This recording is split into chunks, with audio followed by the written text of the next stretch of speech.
Hi friends, நம்ம இன்றைக்கி பார்க்க இருக்கிறது வந்து பூண்டுனால என்னென்ன பெனிஃபிட்ஸ் எல்லாம் நமக்கு நிறைய கிடைக்குது. பூண்டு ஒரு சிலர்லாம் பார்த்திங்கன்னா அந்த தோல் நீக்கிட்டு பயன்படுத்துவாங்க, ஒரு சிலர் அப்படியே பயன்படுத்துவாங்க, ஒரு சிலர்லாம் எண்ணெயில் போட்டு வறுத்து சாப்பிடுவாங்க. இது வந்து ஹார்ட்டுக்கு ரொம்ப நல்லது அப்படிங்கிற மாதிரிலாம். எந்த மாதிரி சாப்பிட்டா நம்மளுடைய ஹார்ட்டுக்கு நம்மளுடைய சத்துக்கு ரொம்ப நல்லது அப்படிங்கிறத பற்றி நம்ம இந்த வீடியோவில் ரொம்ப ஒரு விளக்கமாக சொல்லியிருக்கோம். நிச்சயமாக நல்ல ஒரு யூஸ்ஃபுல்லான வீடியோவாக தான் அந்த வீடியோ இருக்கும். அதனால் வீடியோவை கடைசி வரைக்கும் பாருங்கள். பூண்டு அப்படிங்கிறது ரொம்ப ஒரு மகத்துவம் நிறைந்தது. இதில் வந்து புற்றுநோயை நீக்கக்கூடிய அந்த கொந்தளிப்போட சக்தியை குறைக்கக்கூடிய ஒரு அருமையான அருமருந்து இந்த பூண்டில் இருக்குது. அதை பற்றி நம்ம இன்னும் விளக்கமாக பார்க்கலாம். பூண்டு அப்படிங்கிறது நல்ல ஒரு ஊட்டச்சத்து நிறைந்தது. அதை பற்றிலாம் நம்ம இன்னும் ரொம்ப விளக்கமாக அதில் பார்க்கலாம். வாங்க, இந்த வீடியோ உங்களுக்கு ரொம்ப பயனுள்ளதாக இருக்கும். அதனால் வீடியோவை முழுமையாக பாருங்கள். நம்மளுடைய சேனலை நீங்கள் இப்போ தான் ஃபஸ்ட் டைமாக நம்ம சேனலை பார்க்குறதா இருந்தால் நம்ம சேனலை சப்ஸ்கிரைப் பண்ணிக்கோங்க. கூடவே இருக்கிற பெல் ஐக்கானையும் கிளிக் பண்ணிக்கோங்க. அப்போ தான் நாங்கள் போடுற ஒவ்வொரு வீடியோவுமே உங்களுக்கு நோட்டிஃபிகேஷனாக வரும். பூண்டு அப்படின்னு சொன்னும்போதே அதில் ஏராளமான மருத்துவ குணங்கள் இருக்கும். ஆன்டிவைரஸ், ஆன்டிபாக்டீரியாஸ், பூஞ்சைகளால் ஏற்படக்கூடிய தாக்கம், இது எல்லாமே இந்த பூண்டு வந்து குறைச்சிரும். பூஞ்சைகளால் ஒரு சிலருக்கு நிறைய பிரச்சனைகள், மருத்துவ ரீதியாக நிறைய பிரச்சனைகளை உண்டு பண்ணக்கூடிய கெட்ட கிருமிகள், கெட்ட பாக்டீரியாஸ்கள் நம்மளுடைய நம்மளையே அறியாமல் இதெல்லாம் நிறைய நம்மளுடைய மனித உறுப்புகளில் வந்து பரவி இருக்கும். அதை வந்து குறைக்கக்கூடியது இந்த பூண்டு தான். அதே மாதிரி பூண்டு அந்த பல்லை சேர்க்கும்போது சாதாரணமாக ஒரு சளி பிடிச்சிருந்தா கூட அந்த சளியை குறைக்கக்கூடியதும் இந்த பூண்டு தான். அதோட கூட கெட்ட கொலஸ்ட்ராலை குறைக்கக்கூடியதும் இந்த பூண்டு தான். இதில் நிறைய ஊட்டச்சத்துக்கள் இருக்குது அப்படின்னு பல்வேறு விதமான நிபுணர்கள் வந்து தெரிவிச்சிருக்கிறாங்க. இது வாசனைக்கு மட்டும் இல்லை, சிலருக்கு இது பிடிக்காமல் கூட இருக்கும். இது என்ன சாப்பிட்டா ஒரு மாதிரி கசப்பாக இருக்கிற மாதிரி ஒரு மாதிரி இருக்குது, இதை சாப்பிட்டா காரமாக இருக்கிற மாதிரி இருக்குது அப்படின்லாம் கூட ஒரு சிலர் சாப்பாட்டில் சேர்த்துக்காமல் அதை ஒதுக்கி வச்சுருப்பாங்க. ஆனால் இந்த பூண்டை பயன்படுத்தும் போது தேவையில்லாத கெட்ட கொழுப்புகள் எல்லாமே நம்மளை விட்டு கரைய ஆரம்பிக்கும். அதனால் பூண்டு அதிகமாக வந்து நம்மளுடைய சாப்பாட்டில் எல்லா இடத்துலையுமே பயன்படுத்துறது ரொம்ப நல்லது அப்படின்னே சொல்லலாம். எந்த இடத்துலையும் ஒதுக்காமல் இருக்கிறது நல்லது. குழந்தைகள் கூட இதை அதிகமாக பயன்படுத்துகிறது நல்லது. ஏன்னா இப்போல்லாம் சின்ன வயசில் குழந்தைங்களுக்கு கூட கொலஸ்ட்ரால் அதிகமாக இருக்குது, ஆரோக்கிய ரீதியாக சின்ன சின்ன தொந்தரவுகள் இருக்குது, மூச்சு விட சிரமப்படுறாங்க. அந்த மாதிரி இருக்கிறவங்களாம் அந்த பூண்டு அதிகமாக பயன்படுத்துறது நல்லது. இந்த செரிமான பிரச்சனையெல்லாம் இது சரி பண்ணும். அதோட கூட உணவில் நம்ம இதை அதிகமாக சேர்த்துக்கும்போது இந்த நோய் கொந்தளிப்பு சக்தியை வந்து குறைக்கும். குறிப்பாக பார்த்திங்கன்னா கேன்சர்லாம் இப்போ அதிகப்படியான பேருக்கு வந்து வந்துட்டுருக்கு. இந்த பூண்டை அதிகம் பயன்படுத்தினீங்க அப்படின்னா அந்த நோயோட தாக்கம் கொஞ்சம் குறையும் அப்படின்னே சொல்லலாம். வரலாறு காணாத அளவுக்கு இந்த பூண்டு வந்து நிறைய நன்மைகளை நமக்கு தந்துட்டுருக்கு.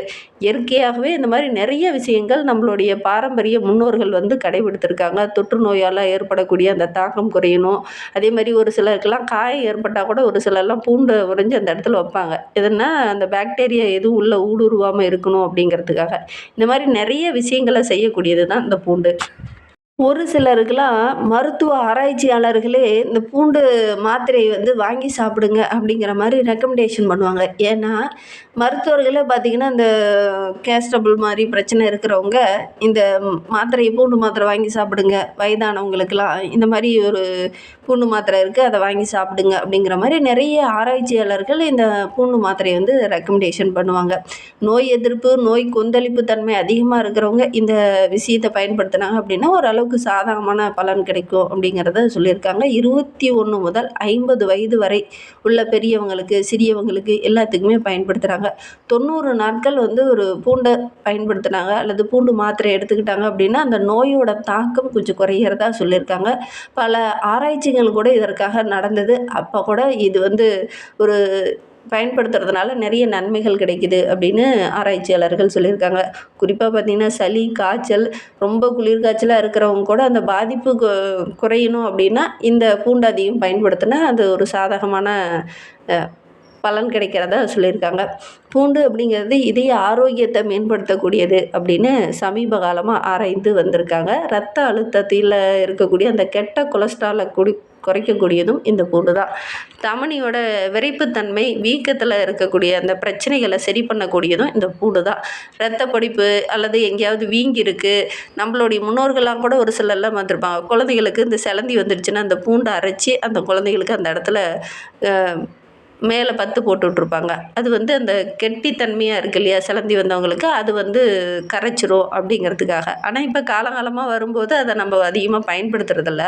ஆனால் நம்மளுடைய முன்னோர்கள் பாரம்பரியமாக அதெல்லாம் கடைபிடித்துக்கிட்டு தான் வந்தாங்க. அதேமாதிரி இதய தமனிகளில் இருக்கக்கூடிய அந்த கெட்ட கொழுப்பை குறைக்கக்கூடியதும் இந்த பூண்டு தான். மாரடைப்பு வராமல், பக்கவாதம் வராமல், அந்த ஆபத்துகள்லாம் இருந்து நம்ம விடுபடணும் அப்படின்னா அடிக்கடி நம்ம வந்து குழம்புகளில் பூண்டை பயன்படுத்துறது நல்லது. கொழுப்பு சத்து உள்ளவங்க அதிகமாக இந்த பூண்டை பயன்படுத்தலாம். அப்படி அதிகமாக பூண்டு பயன்படுத்தும் போது கெட்ட கொலஸ்ட்ரால் ஆட்டோமேட்டிக்காக கரைஞ்சி வெளியில் வந்துடும். அப்போ வந்து ஒரு நல்ல ஒரு ஆரோக்கியத்தில் அந்த மூச்சு விட சிரமப்படுறவங்களாம் நல்ல ஒரு ஆரோக்கியமாக இருக்கிறதுக்கான வாய்ப்புகள் அதிகமாக இருக்குது அப்படின்னு சொல்லியிருக்காங்க. அதோட கூட இப்போ புதுசாக ஆராய்ச்சி பண்ணியிருக்காங்க. பூண்டை வந்து நம்மளுடைய சாப்பாட்டில் 8% பயன்படுத்திக்கிட்டோம் அப்படின்னா நம்மளுடைய வாழ்வு வந்து ஒரு 50 வயதுக்கு மேலே கடக்கிறதுக்கான வாய்ப்புகள் அதிகம் இருக்குது அப்படின்னு சொல்லியிருக்காங்க. 38% பேர் உடைய அபாயத்தை இது வந்து குறைக்கிறதா சொல்லியிருக்காங்க. இரத்த மாரடைப்பு இந்த மாதிரி பிரச்சனைகள் வராமல் தடுக்கிறதுக்கு இந்த பூண்டு வந்து ரொம்ப உதவிகரமாக இருக்குது அப்படிங்கிற மாதிரி ஆராய்ச்சியில் சொல்லியிருக்காங்க. உலகெங்கிலும் இருக்கக்கூடிய சுமார் 25% பெரியவர்கள் உயர் ரத்த அழுத்தத்தினால பாதிக்கப்பட்டிருக்காங்க அப்படின்னு ஆராய்ச்சி முடிவுகள் வந்திருக்கு. ஒவ்வொரு ஆண்டும் பார்த்திங்கன்னா 7 மில்லியன் மக்கள் வந்து இந்த இரத்த பிரச்சனையினால் அதிகம் பாதிக்கப்பட்டிருக்காங்க. குறிப்பாக கெட்ட கொலஸ்ட்ரால்னால் அதிகம் பாதிக்கப்பட்டிருக்கிறதா ஆய்வு முடிவுகள் வந்திருக்கு. இந்த இரத்த அழுத்தத்தை கட்டுப்படுத்தக்கூடியதும் இந்த பூண்டு தான். உயர் ரத்த அழுத்தம் உடையவங்க பூண்டு மாத்திரை பார்த்திங்கன்னா எடுக்கிறதுக்கு டாக்டர்ஸே ரெக்கமெண்ட் பண்ணுவாங்க. அந்த மாதிரி நிறைய நல்ல விஷயங்களை இந்த பூண்டு செஞ்சிட்ருக்கு. அதேமாதிரி நம்ம சாப்பிட்ற சாப்பாட்டில் ஒரு 80% வந்து பூண்டை சேர்த்துக்கிட்டோம் அப்படின்னா நம்மளுக்கு அந்த ஆரோக்கிய ரீதியாக இருக்கக்கூடிய பிரச்சனைகள் சரியாகும். கெட்ட கொலஸ்ட்ராலால் வரக்கூடிய பிரச்சனைகள் சரியாகும். கேஸ்ட்ரபிள் சம்மந்தமான பிரச்சனைகள் வராது. உயர் ரத்த அழுத்தம் இருக்கிறவங்களாம் 8% நம்மளுடைய உணவில் வந்து பூண்டை சேர்த்திக்கணும் அப்படிங்கிற மாதிரி சொல்லியிருக்காங்க ஆராய்ச்சியாளர்கள். இந்த பூண்டு வந்து ஒரு அல்லி குடும்பத்தை சேர்ந்தது. பூண்டு ஏராளமான சல்ஃபர் நிறைந்தது. அதோட கூட புற்றுநோயினால் பாதிக்கப்பட்டுருக்கவங்க, அதோடைய தாக்கம் அதிகமாக இருக்கவங்க இந்த பூண்டை பயன்படுத்தினாங்க அப்படின்னா இயற்கையாகவே அது வந்து அந்த புற்றுநோயால் வரக்கூடிய அந்த செல்களால் வரக்கூடிய பிரச்சனைகள் வந்து குறையிறதாக ஆராய்ச்சியாளர்கள் தெரிவிச்சிருக்காங்க. அதே மாதிரி புற்றுநோய் செல் மீண்டும் வளராமல் தடுக்கிறதுக்கு இந்த பூண்டு வந்து ரொம்ப பயனுள்ளதாக இருக்குது அப்படின்னு ஆராய்ச்சிகள் கண்டுபிடிச்சிருக்காங்க. அதுவும் இல்லாமல் வயிறு, தொடையில் வரக்கூடியது, புரோட்டஸ் மற்றும் பெருங்குடலில் வரக்கூடிய இந்த புற்றுநோய் தாக்கத்தால் ஏற்படக்கூடிய அந்த தாக்கங்கள் வந்து குறையணும் அப்படின்னா அதிகப்படியான பூண்டுகளை வந்து ஒரு 80% நம்மளுடைய உணவில் நம்ம சேர்த்துக்கிட்டோமாவே போதும். பெரும்பாலான நோய் தாக்கத்திலேருந்து நம்மளால் விடுபட முடியும் அப்படின்னு சொல்லியிருக்காங்க ஆராய்ச்சியாளர்கள். பூண்டு நம்மளுடைய மூளை நியூட்ரான்களை வந்து பாதுகாக்குது. அதனால் இந்த ஞாபக சக்தினால் ஒரு சிலர்லாம் மறதி போன்ற பிரச்சனைகளால் நிறைய அவதிப்பட்டிருப்பாங்க. அவங்கெல்லாம் வந்து இந்த பூண்டை பயன்படுத்துறது மூலிமா மூளை நியூட்ரான்களுடைய பாதுகாப்பு அதிகமாகிறதுனால நல்ல ஒரு ஞாபக சக்தி அதிகமாகிறவங்களாக, நல்ல அறிவாற்றல் உடையவங்களாக இருக்க முடியும் அப்படின்னு நிறைய ஆராய்ச்சியாளர்கள் முடிவுகள் வந்து சொல்லியிருக்காங்க. அதே மாதிரி அறிவாற்றல் குறைபாடு உள்ளவங்க இதை பயன்படுத்துறது ரொம்ப நல்லது அப்படின்னும் ஆராய்ச்சியாளர்கள் வந்து சொல்லியிருக்காங்க.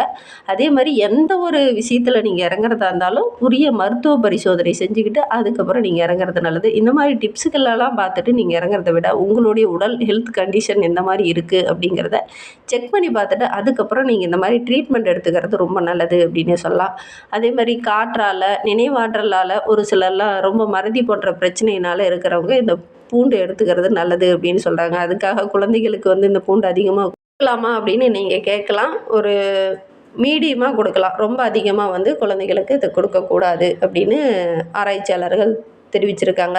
அல்சைமர் என்ற மறதிப்பு நோயை வந்து விரட்டக்கூடியதும் இந்த பூண்டு தான். அதேமாதிரி ஊட்டச்சத்து நிபுணர்கள் நிறைய பேர் சொன்ன விஷயம் என்னென்னா வந்து இந்த மூளையில் இருக்கக்கூடிய நியூட்ரான்கள் கெட்டு போகாமல் அதோடைய வீரியத்தன்மை குறையாமல் பார்த்துக்கிறதும் இந்த மூளை தான். அதனால தான் பூண்டை வந்து அதிகம் வந்து உணவில் எடுத்துக்கோங்க அப்படின்னு நிறைய ஆராய்ச்சியாளர்கள் தெரிவிச்சிருக்காங்க.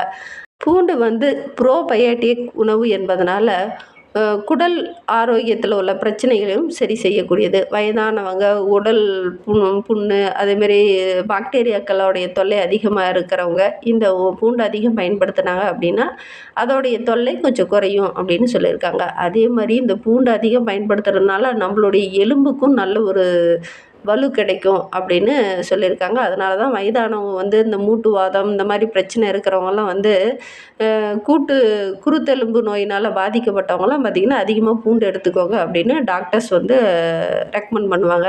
இயற்கையான சேர்மங்கள் வந்து இது அதிகமாக இருக்கிறதுனால இதை வந்து எடுத்துக்கோங்க, அது ரொம்ப நல்லது அப்படின்னு விஞ்ஞானிகள் வந்து நிறைய பேர் வந்து ரெக்கமெண்ட் பண்ணுறாங்க இந்த பூண்டை அப்படின்னு சொல்லலாம். இந்த மாதிரி பயனுள்ள தகவலை நீங்கள் தொடர்ந்து கேட்கணும் அப்படின்னு நினச்சிங்கன்னா நம்ம சேனலை சப்ஸ்கிரைப் பண்ணிக்கோங்க. கூடவே இருக்கிற பெல் ஐக்கானையும் கிளிக் பண்ணிக்கோங்க. பூண்டை பற்றி உங்களுடைய கருத்து என்ன அப்படிங்கிறத எங்களுடைய கமெண்ட் பாக்ஸில் தெரிவிங்க.